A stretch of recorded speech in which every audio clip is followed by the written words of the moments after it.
Fireworks have long formed part of our celebrations, be it New Year's Eve, National Day or other special events. However, these celebrations often come with a downside for the distress caused to vulnerable citizens and animals.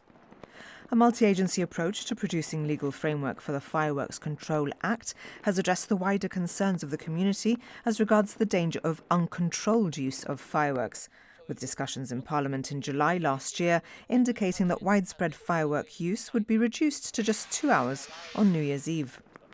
Speaking about the proposed law and its enforcement on Gibraltar today were Vet Mark Pissarro, Chief Environmental Officer Chris Segovia and Director of Public Health Helen Carter. The feedback I've had from lots of parents of children with special educational needs is how distressing fireworks can be for not only children with special educational needs but adults too. And I think some of the thinking behind this is trying to restrict and control the hours so that parents and individuals who are very sensitive to the loud noises can plan ahead for that. There was a stakeholder meeting, there was various departments, agencies involved, and I think it was, across the board, people in agreement, the antisocial behavior aspect towards the use of fireworks and small explosives and all that. We know colloquially as petardos, things like that. And, the sort of complaints that we would receive or that the police would receive, people setting them off at all hours, including the middle of the night. And as going off what Helen mentioned earlier, the undue stress that brings up, the disruption of sleep. And I think it's been reported locally in the past, sort of antisocial behaviour where the police have to get involved.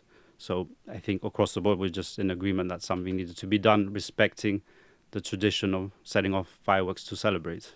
I think the season sort of starts as from next week, don't they? Usually Halloween is a first excuse to start them off, and then we move on to Guy Fawkes, something which we never ever celebrated here. And then we have the New Year's, and it would just seem to get a knock-on effect. And we get a lot of distressed animals, and with distressed animals we get distressed owners, and so they have a knock-on effect in the community as such. I mean, why should we have to sedate animals for this celebration, which I think should be put down to history, to something which we should do before we became educated. It's not only dogs, it's cats, and also we have wildlife. I mean, wildlife gets affected the world over because of this, so therefore we have a lot of migration birds. We have these things will cause death in a lot of animals. Can we put money to better use in the community? As opposed to distressing, the more vulnerable. With the Fireworks Act expected to come into force very soon, we could be calling time on the uncontrolled use of fireworks in Gibraltar.